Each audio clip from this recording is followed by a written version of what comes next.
Hello विद्यार्थी मित्रों, અહીંયા આગળ આપણે ઇલેક્ટ્રોસ્ટેટિક ડિફ્લેક્શન સેન્સિટિવિટી જોઈએ એસીના લેક્ચરમાં.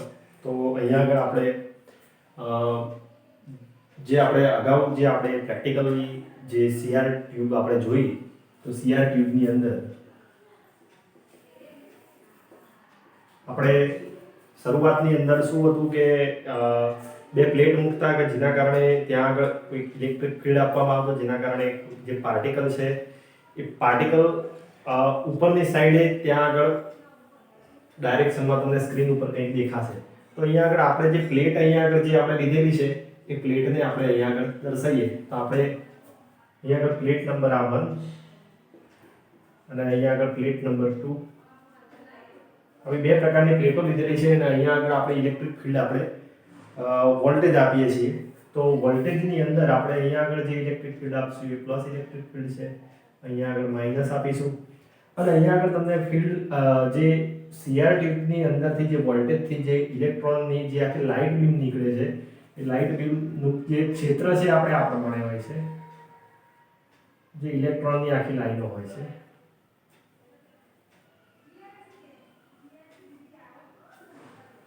આ પ્રમાણે એની ફીલ્ડ લાઈનો હોય છે. હવે આનું જે ક્ષેત્ર લાગશે એ કઈ પ્રમાણે લાગશે? તો ક્ષેત્ર આ રીતે લાગશે. અહીંયા આગળ ધારો કે કોઈ ઇલેક્ટ્રોન પર અહીંયા આગળ આ પ્રમાણે કોઈ z એક્સિસમાં આપણે અહીંયા આગળ લાગશે. તો અહીંયા આગળ આપણે જોઈએ તો આનું જે નીચે લાઈન ક્યાં છે આ પ્રમાણે લાગશે ક્ષેત્ર.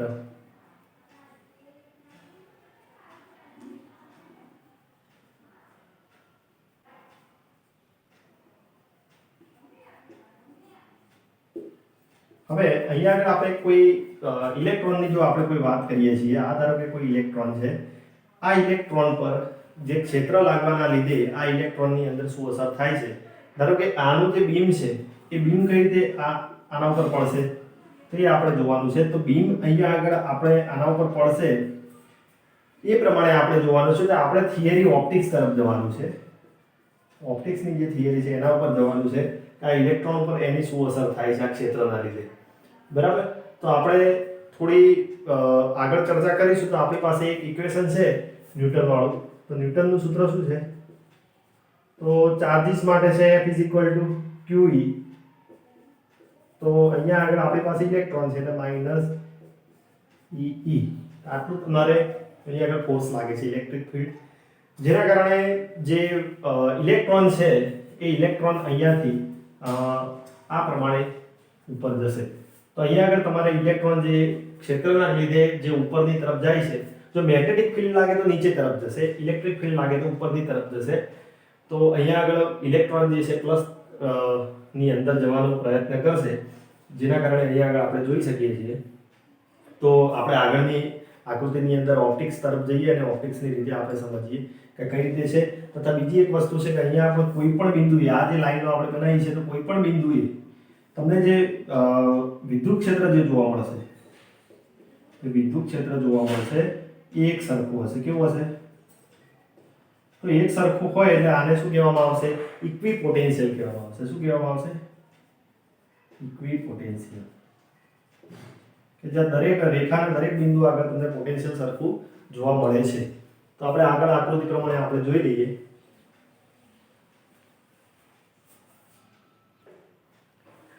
દેખો અહીંયા આગળ આપણે જે આપણે ઇક્વિપોટેન્શિયલ આપણે જે આ પ્રકારે લીધો હતો, તો અહીંયા આગળ જે આપણે આ જે લાઈન છે એને ઓપ્ટિક્સની રીતે આપણે એવું વિચારીએ કે આ એક પ્રકારે અંતર્ગોળ લેન્સ છે.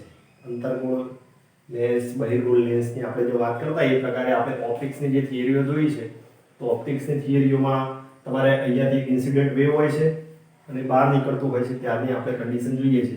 તો આપણે એ આગળ આપણે ઇન્સિડન્ટ વેવ લઈએ છીએ. ઇન્સિડન્ટ બીમનો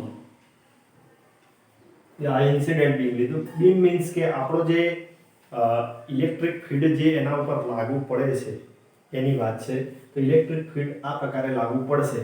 તો અહીંયા આગળ આ પીક પોઈન્ટને આપણે O બિંદુ લો અને અહીંયા અને રિફ્લેક્ટેડ બીમ કહી શકો.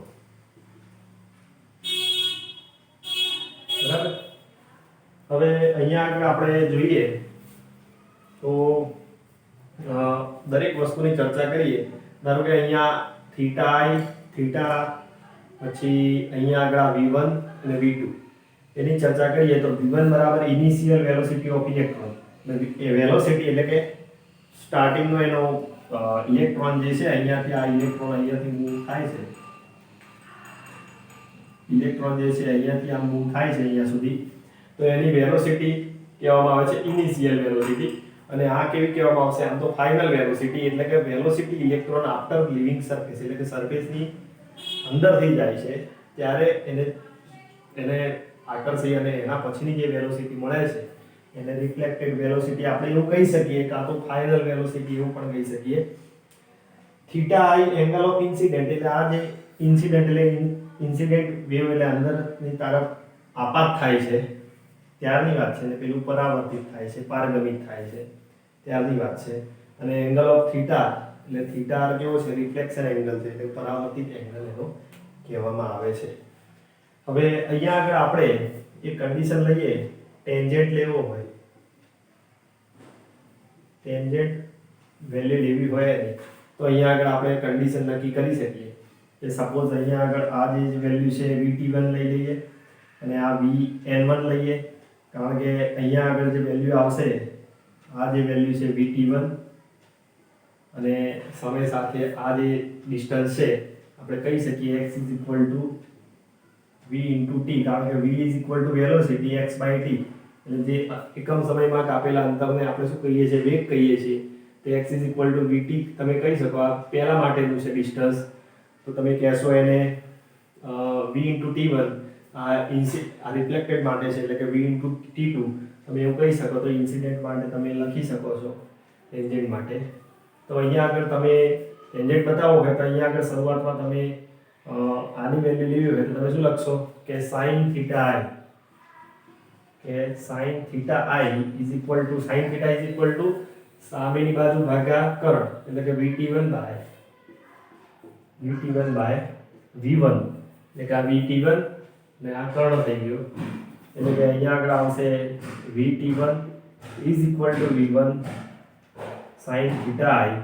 આને ઇક્વેશન નંબર 1 આપીએ અને બીજી એક વેલ્યુ લઈએ આપણે તો sin θr માટે, તો θr માટે VT2 થશે, VT2 ભાગ્યા V2, આ V2 લઈ લઈએ તો VT2 બરાબર V2 sin θr, અને ઇક્વેશન નંબર 2 લઈ લઈએ. હવે કન્ડિશન એવી છે કે જેટલું ઇન્સિડન્ટ છે એટલું રિફ્લેક્ટેડ બીમ છે, એટલે કે અહીંયા આગળ કન્ડિશનમાં V1 ની જે વેલ્યુ છે એને આપણે સરખાવ્યું હોય તો અહીંયા આગળ આનું ડિસ્ટન્સ જે મળશે એ કેવું હશે? x બંને બાજુ સરખું જ મળે છે, જેટલો આ એંગલ છે એટલો જ એંગલ આ રહેવાનો છે, તો ડિસ્ટન્સ સરખું મળે છે. તો અહીંયા આગળ તમે લખી શકો VT1 બરાબર VT2, તો તમારે શું આવશે? V1 sin θi V2 sin θr, એટલે કે sin θ upon I upon sin θ r is equal to V2 upon V1, આવી કન્ડિશન થઈ શકે છે. બરાબર? તો એનો વોલ્ટેજનો જે રેશિયો છે તમને એંગલ પ્રમાણે તમે લઈ શકો છો. તો અહીંયા આગળ આ તમારે વોલ્ટેજની અંદર વેલ્યુ મળી શકે છે.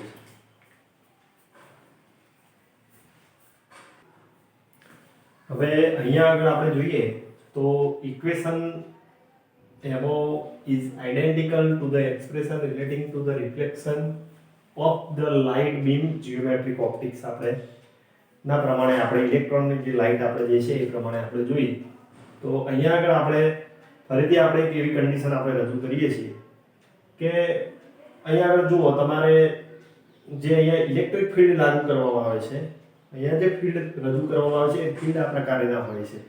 એટલે કે અહીંયા આગળ શું થાય છે કે આપણે જે આગળની આકૃતિ જોઈ ગયા હતા, આકૃતિની અંદર શું હતું કે અહીંયા આગળ આપણે કેથોડની જે ટ્યુબ હતી તેમાંથી અહીંયાથી ઇલેક્ટ્રોન આપણે બહાર ફેંકતા અને ઇલેક્ટ્રોન અહીંયા આ કોઈ ફિલ્ડની અંદર આવતા, એનોડમાં આવતા, ફરીથી બીજું એક એનોડ આવતું. આ શું છે? એનોડ છે, બીજું એક એનોડ છે. બરાબર? તો એનોડ 2 ની અંદર આવ્યા પછી ઇલેક્ટ્રોનના જે બીમ છે અહીંયા આગળ સ્પ્રેડ કરવામાં આવે છે, એક બિંદુના સ્વરૂપમાં તમને જોવા મળે છે. હવે એ તમને કઈ રીતે જોવા મળશે? તો અહીંયા આગળ સપોઝ આપણે ધારો કે લાઇટ આપણે સ્પ્રેડ થાય છે, તો સ્પ્રેડ થશે. લાઇટ કેવી હોય? આ પ્રમાણે ક્યુબ આ કોન શેપની અંદર સ્પ્રેડ થશે લાઇટ.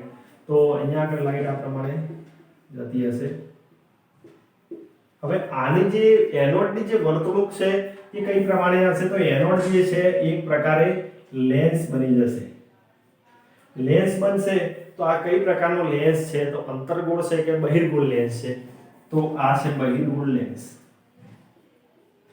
બહિર્ગોળ લેન્સ બની જાય. આપણે આને ઓપ્ટિક્સનું જીઓમેટ્રિક સ્વરૂપ બતાવવામાં આવે છે. તો આ લેન્સ બની જાય છે. તો અહીંયા આગળ શું થશે? આ લેન્સ અહીંયાથી આને ફેંકશે બધા, અને આ શું કરશે? એને બધાને લેશે.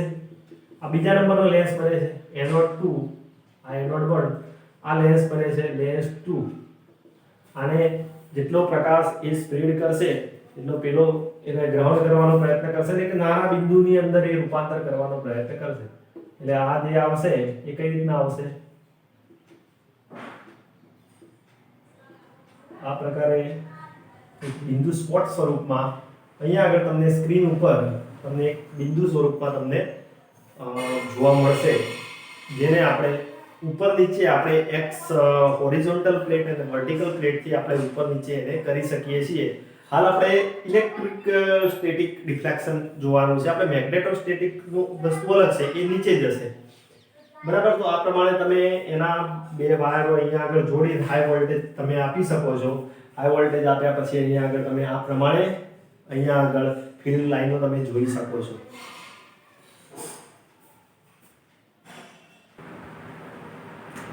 देखो અહીંયા આગળ ડિફ્લેક્શન સેન્સિટિવિટી ની આપણે જો વાત કરીએ તો deflection sensitivity S of CRT is defined as the deflection of the screen in meter per voltage deflecting voltage. અને અહીંયા આગળ જે મીટર પર વોલ્ટ તમને જે ડિફ્લેક્શન દેખાશે CRT અહીંયા આગળ કેવું શેમાં દેખાશે? મીટર પર વોલ્ટની અંદર તમને જોવા મળશે એની સેન્સિટિવિટી. બરાબર? હવે અહીંયા આગળ આપણે એક બીજી આપણે જીઓમેટ્રિકલ એક્સપ્રેશન આપણે બતાવીએ કે અહીંયા આગળ બે પ્લેટ છે. પ્લેટની અંદર અહીંયાથી આપણો જે બીમ જાય છે, અહીંયા ઇલેક્ટ્રિક ફીલ્ડના લીધે વોલ્ટેજ જે પોટેન્શિયલ આપવામાં આવે છે ઇલેક્ટ્રિક ફીલ્ડના લીધે એનોડના લીધે અહીંયા આગળ શું થાય છે? તો જે ઇલેક્ટ્રોનનું જે બીમ છે એ ઉપરની તરફ જતું થાય છે. એટલે કે અહીંયા આગળ આ જે એક્સપ્રેશન જોવા મળશે પેરાબોલિક છે, અને અહીંયાથી જો તમે સ્ટ્રેટ લાઈન એક હોરિઝોન્ટલ તમે ખેંચી દો તો અહીંયા આગળ સ્ટ્રેટ લાઈનની અંદર તમને જે આ વાંકો ભાગ દેખાય છે પેરાબોલિક ભાગ છે, અને અહીંયા આગળ જો આ પોઈન્ટથી આ જે તમારે પોઈન્ટ છે ત્યાંથી તમે થીટા એંગલ બનાવો, આ d ડિસ્ટન્સ થઈ જશે અને આ l ડિસ્ટન્સ થશે. તો અહીંયા આગળ આના એક્સપ્રેશન ઉપરથી તમને એક ઇક્વેશન મળે છે S d /ED is equal to L ID upon 2D into EA. આવું એક ઇક્વેશન તમને જોવા મળે છે, જેની અંદર દરેક વસ્તુઓ તમને સમજાવી દઉં કે D બરાબર ડિફ્લેક્શન ઓન ધ સ્ક્રીન છે એ મીટરમાં આપેલી છે, L બરાબર distance from the centre of deflection plate to the screen. એટલે distance from the centre of deflection એટલે આ જે સેન્ટર છે ત્યાંથી આ સ્ક્રીન સુધીની જે ડિસ્ટન્સ છે એને L કહેવામાં આવે છે. D જે છે એને શું કહેવામાં આવે છે? સ્ક્રીન કહેવામાં આવે છે. ડિફ્લેક્શન જે થયું છે અહીંયા સુધીનું એને D કહેવામાં આવે છે. ID is equal to effective length of the deflecting plates in meter. એટલે ID જે છે તમારું જે છે આ ID એ તમારું પ્લેટનું ઇફેક્ટિવ લેન્થ ડિફ્લેક્શન પ્લેટનું ડિસ્ટન્સ અહીંયા આગળ ID બતાવવામાં આવે છે. Distance between the two deflecting plate D જે છે એ બંને પ્લેટ વચ્ચેનું ડિસ્ટન્સ છે. ED ડિફ્લેક્ટિંગ વોલ્ટેજ છે. આ ED જે તમારે જોવા મળે છે અહીંયા આ ED એ તમારે શું છે? ડિફ્લેક્ટિંગ વોલ્ટેજ છે. એ વોલ્ટેજ અહીંયાથી તમે કેટલો આપો છો એ તમને બતાવે છે. E એ છે એક્સલરેટિંગ વોલ્ટેજ છે. E એ તમારું જે અહીંયા આગળ એક્સલરેટિંગ થાય છે એનું તમારે વોલ્ટેજ કેટલું છે તો એને E કહેવામાં આવે છે. અને ડિફ્લેક્શન ફેક્ટર જે છે એ G = 1/s જેટલું થાય છે. તો અહીંયા આગળ આ પ્રમાણે આપણે આકૃતિની અંદર તમે જે વસ્તુ છે એ પ્રમાણે તમે જોઈ શકો છો. બરાબર?